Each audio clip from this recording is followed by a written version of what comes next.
नमस्कार, कवितास किचन आणि ब्लॉग मराठीमध्ये तुमचं खूप स्वागत आहे। तर मैत्रिणींनो, आज मी तुमच्यासोबत कॉफीची रेसिपी शेअर करत आहे। तर इथे मी एक पातेलं घेतले, गॅस चालू करून घेतलेला। इथे आता मी 2 कप दूध टाकून घेते। इथे मी गाईचं दूध घेतलेलं आहे। मैत्रिणींनो, कॉफी असंच प्यावंसं वाटलं, पाऊस चालू होता म्हणून मग म्हटलं चला तुमच्यासोबत तुमच्यासोबत व्हिडिओ पण शेअर करावा, म्हणून मग मी इथे आता 2 कप दूध टाकून घेतले। आता 2 कपला आपण 2 चमचे साखर घालून घेणार आहोत। तर खूप छान झाली कॉफी, एकदा करून पहा तुम्ही। साखर तुम्ही तुमच्या चॉईसनुसार टाकू शकता, जास्त कमी। आता हे दूध आपल्याला ना 2 चमचे साखर टाकून चांगलं उकळू द्यायचे।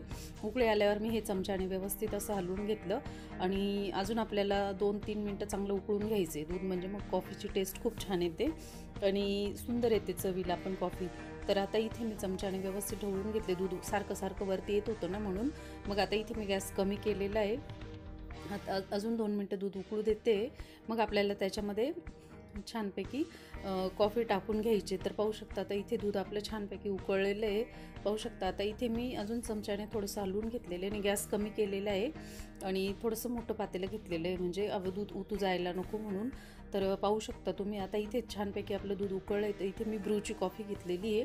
तर आता 2 कपसाठी मी एकच सॅचेट फोडलेलं होतं। तर पाहू शकता याच्याने खूप सुंदर कॉफी होते आणि मी बऱ्याचदा करत असते। म्हटलं चला आज व्हिडिओ तुमच्यासोबत शेअर करावा म्हणून मग बनवला।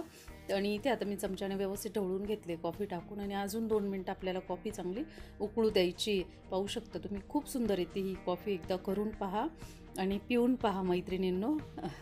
आणि पावसाळ्याचे दिवस आहेत तर कॉफी खूप छान लागते। आणि आता इथे आपण छान उकळून घेतो आहे 2 मिनटं। वरती आल्यावर मग आपल्याला गॅस बंद करायचं आहे आणि आता इथे मी कॉफी गाळून घेते। ज्या कपमध्ये मी माप घेतलं होतं दुधासाठी, त्याच कपमध्ये मी आता गाळून घेते कॉफी। तर खूप सुंदर झाली होती कॉफी, माझ्या मिस्टरांना पण खूप आवडली। तर करून पहा मैत्रिणींनो। माझ्या चॅनलला लाईक, सबस्क्राईब, कमेंट नक्की करा। असंच प्रेम तुमचं राहू द्या आणि असंच प्रेम आणि आशीर्वाद राहू द्या मैत्रिणींनो। आणि अशी कॉफी एकदा करून पहा, पिऊन पहा आणि माझ्या चॅनलला लाईक, सबस्क्राईब, कमेंट नक्की करा। थँक्यू।